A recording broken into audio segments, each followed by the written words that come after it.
السلام علیکم فرینڈ، کیسے ہیں آپ سب لوگ؟ امید ہے کہ آپ سب لوگ خیریت سے ہوں گے۔ میں آ گئی ہوں آپ کے سامنے ایک نیا ریئیکشن ویڈیو لے کر، جس کا ٹائٹل ہے گریٹسٹ جرنی ان ہسٹری، اسرا و معراج۔ تو یہ ہمارا آج کا ویڈیو، تو ہم اپنا ویڈیو اسٹارٹ کرتے ہیں بنا کسی دیری کے۔ انسانوں کی تاریخ کی سب سے بڑی سیر، 7 آسمانوں کی سیر، الاسراء والمعراج۔ You believe that Muhammad went to heaven on a winged horse? Yes, I believe in God. شب معراج میں سدرۃ المنتہا۔ یہ اتنا عظیم سفر مکہ میں رسول اللہ صلی اللہ علیہ وسلم کی زندگی کے سب سے مشکل اور سخت ٹائم میں ہوا۔ پہلے آپ صلی اللہ علیہ وسلم کا بائیکاٹ کیا گیا، پھر آپ صلی اللہ علیہ وسلم کے دل کے سب سے قریب لوگ حضرت ابو طالب اور حضرت خدیجہ رضی اللہ تعالی عنہا کی وفات، پھر طائف میں آپ صلی اللہ علیہ وسلم کو اتنے پتھروں سے مارا گیا کہ جوتے خون سے بھر گئے، اینڈ ٹو ٹاپ دیٹ مکہ میں آپ صلی اللہ علیہ وسلم کی سٹیزن شپ بھی ختم کر دی گئی۔ اور جب آپ صلی اللہ علیہ وسلم مکہ میں کسی اور کی پناہ میں رہ رہے تھے، اللہ نے اسی سب سے مشکل ٹائم آپ صلی اللہ علیہ وسلم کو انسانوں کی تاریخ کی سب سے بڑی سیر کرائی، 7 آسمانوں کی سیر۔ A journey like none before. یہ 7 آسمانوں کا سفر نبوت کے 11ویں سال میں ہوا، which means almost بالکل middle میں، اور یہ سفر رسول اللہ صلی اللہ علیہ وسلم کی زندگی کا ٹرننگ پوائنٹ تھا۔ 7 آسمانوں کے اس سفر سے پہلے آپ صلی اللہ علیہ وسلم مکہ میں بہت سخت زندگی گزار رہے تھے، لیکن اس سفر کے ڈائریکٹ بعد آپ صلی اللہ علیہ وسلم نے مدینہ ہجرت فرمائی، جہاں ایک نئے ریاست کے لیڈر اور بادشاہ کے طور پر ان کی زندگی بالکل بدل گئی۔ ایک دن مکہ میں آدھی رات کو جبرائیل علیہ السلام آپ صلی اللہ علیہ وسلم کو براق پر مکہ سے جروسلم بیت المقدس کی طرف لے گئے۔ یہ براق نام برق سے نکلا ہے، جس کا مطلب ہے لائٹننگ، اور ہو سکتا ہے اس کا یہ نام اس کی لائٹننگ سپیڈ کی وجہ سے اس کو ملا ہو۔ بیت المقدس میں آپ صلی اللہ علیہ وسلم نے سارے پیغمبروں کی امامت کی، اور وہاں سے جبرائیل علیہ السلام کے ساتھ آپ صلی اللہ علیہ وسلم پہلے آسمان کی طرف روانہ ہوئے۔ پہلے آسمان کا دروازہ ان کے لیے کھولا گیا، اور یہ دروازہ ہمارے دروازوں جیسا نہیں تھا۔ پہلے آسمان میں آپ صلی اللہ علیہ وسلم کی ملاقات آدم علیہ السلام سے ہوئی۔ ان کی رائٹ سائڈ پر جنت کے لوگ اور ان کے لیفٹ سائڈ پر جہنم میں لوگ تھے۔ آدم علیہ السلام یونیورس کے پہلے انسان، اور دنیا کے سارے انسان انہی کی اولاد ہیں، اور آدم علیہ السلام کا ذکر قرآن میں 25 دفعہ ہوا ہے۔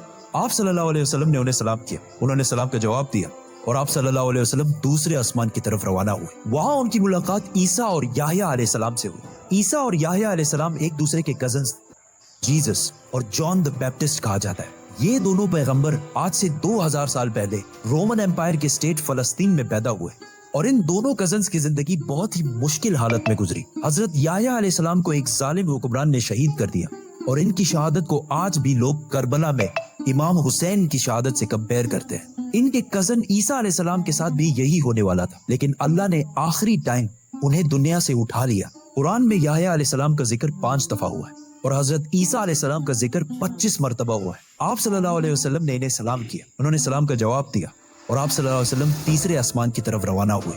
وہاں ان کی ملاقات یوسف علیہ السلام سے ہوئی۔ یوسف علیہ السلام آج سے آلموسٹ 3600 سال پہلے فلسطین میں پیدا ہوئے، اینڈ وی آل نو کہ کیسے وہ وہاں سے ایجپٹ، جو اس زمانے کا سپر پاور تھا، اس کے وائس رائے مطلب بادشاہ کے بعد سب سے طاقتور وزیر بنے۔ یہ ایسے تھا کہ آج کوئی UK کا پرائم منسٹر بنے۔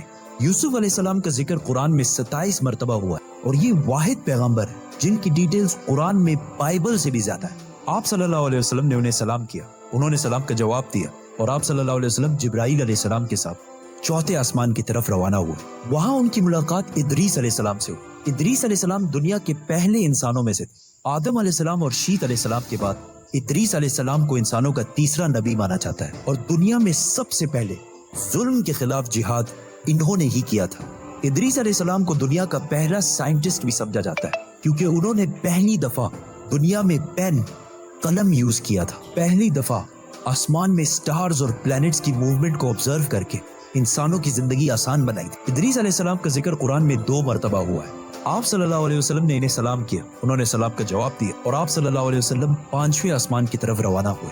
وہاں آپ صلی اللہ علیہ وسلم کی ملاقات ہارون علیہ السلام سے ہوئی۔ جب موسیٰ علیہ السلام پیغمبر بنے تو انہوں نے اللہ سے دعا کی کہ میرے بھائی ہارون کو بھی میرے اس مشن میں شامل کریں، تو اس طرح ہارون علیہ السلام بھی پیغمبر بنے۔ موسیٰ علیہ السلام نے ہارون علیہ السلام کو صرف اس لیے چوز نہیں کیا کہ وہ ان کے بھائی تھے، بلکہ اس لیے क्योंकि हारून अलैहिस्सलाम बनी इसराइल के सबसे बड़े स्कॉलर्स में से थे। मूसा अलैहिस्सलाम बचपन से फिरौन के घर में पले बड़े थे, जिसकी वजह से उन्हें बनी इसराइल की किताबों और स्क्रिप्चर्स का इतना इल्म नहीं था। तो उन्हें एक ऐसे शख्स की जरूरत थी जिसके पास इन सारी चीजों का इल्म हो, और वो थे हारून अलैहिस्सलाम। और आज तक यहूदियों में सबसे ज्यादा स्कॉलर्स हारून अलैहिस्सलाम की औलाद में से हैं, जिसकी वजह से हारून अलैहिस्सलाम की औलाद को यहूदियों में एक स्पेशल स्टेटस हासिल है, जिस तरह इस्लाम में सैयदों को हासिल है। हारून अलैहिस्सलाम का जिक्र कुरान में 20 मरतबा हुआ है। आप सल्लल्लाहु अलैहि वसल्लम ने इन्हें सलाम किया, उन्होंने सलाम का जवाब दिया और आप सल्लल्लाहु अलैहि वसल्लम छठे आसमान की तरफ रवाना हुए। वहां आप सल्लल्लाहु अलैहि वसल्लम की मुलाकात एक ऐसे पैगंबर से हुई जिनका जिक्र कुरान में सबसे ज्यादा किया गया है, 136 टाइम्स। क्योंकि मूसा अलैहिस्सलाम की स्टोरी को आज तक दुनिया की सबसे ज्यादा इंटरेस्टिंग और आउटस्टैंडिंग स्टोरी समझा जाता है, और आज भी बुक्स, कॉमिक्स और इवन हॉलीवुड की सबसे बड़ी फिल्म्स मूसा अलैहिस्सलाम की स्टोरी से कहीं ना कहीं इंस्पायर्ड होती है, जैसे कि Superman, Harry Potter and many others. ये सारे स्टोरीज बिलियंस ऑफ डॉलर्स कमा चुके हैं। And I was like, come on, this is Musa alayhi salam's story. हुआ ऐसे कि जब यूसुफ अलैहिस्सलाम मिस्र के प्राइम मिनिस्टर बने तो उन्होंने अपने 11 भाइयों को भी इजिप्ट में आबाद किया, और काफी जनरेशंस तक वो उधर ही रहे, और आहिस्ता आहिस्ता वो इजिप्ट के सबसे स्ट्रॉन्ग और रिच कम्युनिटी बने एज यूजुअल। लेकिन ये देखकर मिस्र के लोग इनसे डरने लगे और उन्होंने बनी इसराइल पर जुल्म करना शुरू किया, और आखिर सारे यहूदियों को गुलाम बना दिया, और बनी इसराइल मिस्र वालों के 400 साल तक गुलाम रहे, जिसमें उन्होंने उन पर बहुत जुल्म किए। आखिर 400 साल बाद मूसा अलैहिस्सलाम के जरिए अल्लाह ने बनी इसराइल को फिरौन की गुलामी से निकाल दिया। वहां से आप सल्लल्लाहु अलैहि वसल्लम 7वें और आखिरी आसमान पहुंचे, जहां उनकी मुलाकात उनकी ग्रेट ग्रेट ग्रेट ग्रैंडफादर से हुई, हजरत इब्राहिम अलैहिस्सलाम। पिछले हजारों साल से दुनिया के सबसे बड़े रिलीजन्स एब्राहमिक रिलीजन्स रहे हैं, और आज भी दुनिया की 60% आबादी इन्हीं एब्राहमिक रिलीजन्स को फॉलो करती है। और हर दिन 5 वक्त की नमाजों में मुसलमान इब्राहिम अलैहिस्सलाम के लिए स्पेशल दुआ करते हैं। इसके बाद आप सल्लल्लाहु अलैहि वसल्लम सिदरतुल मुंतहा के पास पहुंचे। वहां आप सल्लल्लाहु अलैहि वसल्लम को बैतुल मामूर दिखाया गया, जिसका हर दिन 70,000 नए फरिश्ते तवाफ करते हैं। सिदरतुल मुंतहा आखिरी बाउंड्री है, वो आखिरी हद है, मखलूक कोई इससे आगे नहीं जा सकती। लेकिन रसूलुल्लाह सल्लल्लाहु अलैहि वसल्लम को इजाजत थी, इसीलिए वो जिब्राइल अलैहिस्सलाम को छोड़कर अकेले आगे बढ़े और अल्लाह के दरबार में हाजिर हुए। आप सल्लल्लाहु अलैहि वसल्लम से बाद में सहाबा ने पूछा कि क्या आपने अंदर अल्लाह को देखा? तो आप सल्लल्लाहु अलैहि वसल्लम ने कहा कि मैं कैसे देखता, वहां नूर, लाइट का पर्दा था। यहाँ इस इतने अजीम सफर का असली मकसद जाहिर हुआ। यहाँ इस्लाम का सबसे बड़ा हुक्म मुसलमानों पर फर्ज हुआ, नमाज, जो पिछले 1400 साल से पूरे दुनिया के कोने कोने में अदा हो रही है। इससे पहले नमाज फर्ज नहीं हुई, क्योंकि मक्का में मस्जिद बनाना इम्पॉसिबल था। लेकिन आसमानों के इस सफर के बाद मुसलमानों ने मदीना की तरफ हिजरत की और वहां इस्लाम की पहली मस्जिद बनाई, और इसी नमाज की वजह से मदीना में एक ऐसी डिसिप्लिन्ड और मजबूत कम्युनिटी बनी, जिसने आगे जाके कुछ ही सालों में रोमन और पर्शियन एम्पायर, 2 बड़ी सुपर पावर्स को फतह कर लिया। उस वक्त आप सल्लल्लाहु अलैहि वसल्लम पर 50 नमाजें फर्ज हुई। जैसे ही आप सल्लल्लाहु अलैहि वसल्लम वहां से रवाना हुए, उनकी मुलाकात मूसा अलैहिस्सलाम से हुई।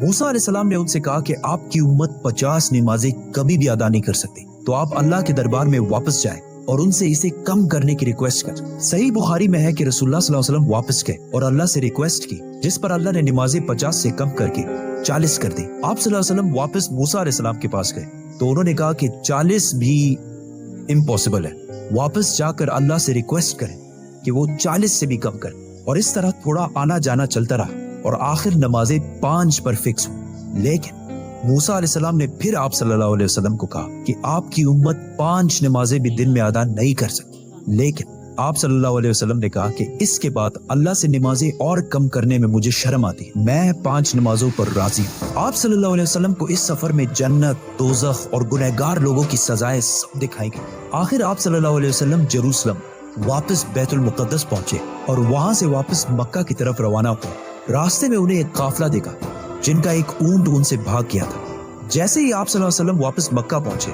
तो मक्का वाले सारे सो रहे थे, which means ये सारा कुछ आप सल्लल्लाहु अलैहि वसल्लम ने एक ही रात में किया था। अब ये कैसे पॉसिबल है?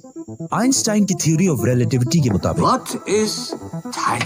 Time is not absolute, Time is not absolute. जिसका मतलब है कि अगर एक शख्स तेज मूव हो रहा है और दूसरा अपनी जगह पर खड़ा है तो ये दोनों टाइम को बिल्कुल डिफरेंट महसूस करेंगे। और अगर कोई लाइट के स्पीड के करीब ट्रेवल करे तो उसके लिए टाइम बहुत ही स्लोली पास होगा। एंड एज वी नो, बुराक का नाम ही उसकी लाइटनिंग स्पीड की वजह से रखा गया है। इसीलिए आप सल्लल्लाहु अलैहि वसल्लम के लिए ये रात बहुत लंबी थी और बाकी सारों के लिए ये एक नॉर्मल रात थी। जैसे ही आप सल्लल्लाहु अलैहि वसल्लम मक्का वापस पहुंचे, उनको पता था कि अगर वो ये सारी बातें मक्का वालों को बताएंगे तो मक्का वाले उनका बहुत मजाक उड़ाएंगे। लेकिन आप सल्लल्लाहु अलैहि वसल्लम ने सारों को क्लियरली कंप्लीट स्टोरी सुना दी, जिसकी वजह से मक्का वालों ने उनका बहुत मजाक उड़ाया और आप सल्लल्लाहु अलैहि वसल्लम से बैतुल मुकद्दस के बारे में क्वेश्चंस पूछने लगे, क्योंकि उनको पता था कि इससे पहले आप सल्लल्लाहु अलैहि वसल्लम बैतुल मुकद्दस कभी भी नहीं गए। लेकिन उसी टाइम आप सल्लल्लाहु अलैहि वसल्लम की मेमोरी को और स्ट्रॉन्ग करने के लिए अल्लाह ने बैतुल मुकद्दस को आप सल्लल्लाहु अलैहि वसल्लम के सामने पेश किया, इसी तरह जिस तरह आप इस टाइम ये वीडियो देख रहे हैं। मक्का वाले आप सल्लल्लाहु अलैहि वसल्लम से बैतुल मुकद्दस के बारे में पूछते रहे और आप सल्लल्लाहु अलैहि वसल्लम उनके हर बात का जवाब देते रहे, जिससे वो सारे बिल्कुल शॉक हो गए। आप सल्लल्लाहु अलैहि वसल्लम ने उन्हें उस काफले का भी बताया जिसका ऊंट भाग गया था और उसके थोड़ी ही देर बाद वो काफला भी पहुंच गया, और उन्होंने कहा कि ये सब कुछ सच है, जिससे मक्का वाले और भी शॉक हो गए। लेकिन ये ऐसा वाकया है कि जिसे आज भी और उस जमाने में भी मानना बहुत ही मुश्किल था, जिसकी वजह से कुछ कमजोर ईमान वाले मुसलमान भी इस्लाम से फिर गए और आप सल्लल्लाहु अलैहि वसल्लम के दोस्त जिन्होंने आप सल्लल्लाहु अलैहि वसल्लम को पनाह दी थी, उन्होंने भी आप सल्लल्लाहु अलैहि वसल्लम की बात नहीं मानी। लेकिन जब अबू बकर रज़ियल्लाहु ताला अन्हु को इसका पता चला तो उन्होंने कहा कि अगर रसूलुल्लाह सल्लल्लाहु अलैहि वसल्लम ने कहा है तो ये यकीनन बिल्कुल सच बात होगी, जिस पर उनका नाम उस दिन से अबू बकर as-सदीक पड़ा। ये सफर कोई मामूली सफर नहीं, बल्कि इसने इस्लाम की सख्त दिन खत्म करके इस्लाम के उरूज के दिन शुरू किए, और इससे अगले ही साल मदीना से 72 लोग आप सल्लल्लाहु अलैहि वसल्लम को अपने बादशाह और लीडर के तौर पर मक्का से मदीना की तरफ ले जाने के लिए आए। सब्सक्राइब। तो फ्रेंड्स, ये था हमारा आज का वीडियो।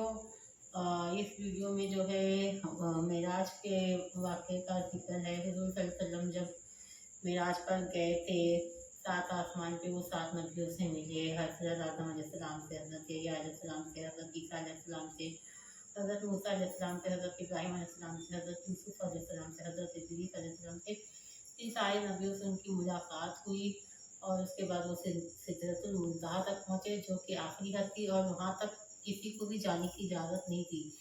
और मेराज पर जो है हज़रत जिब्राइल अलैहिस्सलाम हमारे नबी को लेकर जा रहे थे, लेकिन सिदरतुल मुंतहा के आगे हुज़ूर अकेले गए थे, क्योंकि वहाँ पर जिब्राइल अलैहिस्सलाम को भी जाने की इजाज़त नहीं थी।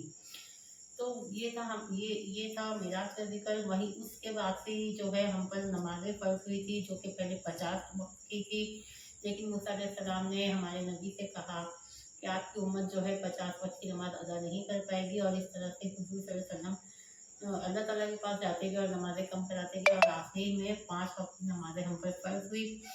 तो इस तरह हमारे ऊपर नमाज़ें फ़र्ज़ हुई, जो कि इसके बारे में भी जब 5 वक्त की नमाज़ फ़र्ज़ हुई थी, तभी भी मूसा अलैहिस्सलाम ने कहा था कि आपकी उम्मत ये भी अदा नहीं कर पाएगी।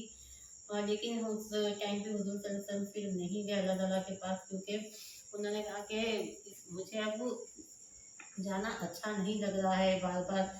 तो लेकिन ये तो सच है कि 5 टाइम की नमाज़ें भी हम जो मुसलमान हैं वो अदा नहीं कर पाते हैं। किसी न किसी बहाने से, काम के बहाने से, किसी भी चीज़ के बहाने से नमाज़ें छोड़ देते हैं, अदा नहीं करते हैं बराबर। तो ये था हमारा आज का वीडियो था। कोहिस टाइम चैनल का ये वीडियो था। ओरिजिनल वीडियो का लिंक डिस्क्रिप्शन बॉक्स में दिया गया है, आप जाकर इनके चैनल को विजिट करें, सब्सक्राइब करें, और मेरे भी चैनल को सब्सक्राइब करें, वीडियो को लाइक करें, शेयर करें। अल्लाह हाफ़िज़।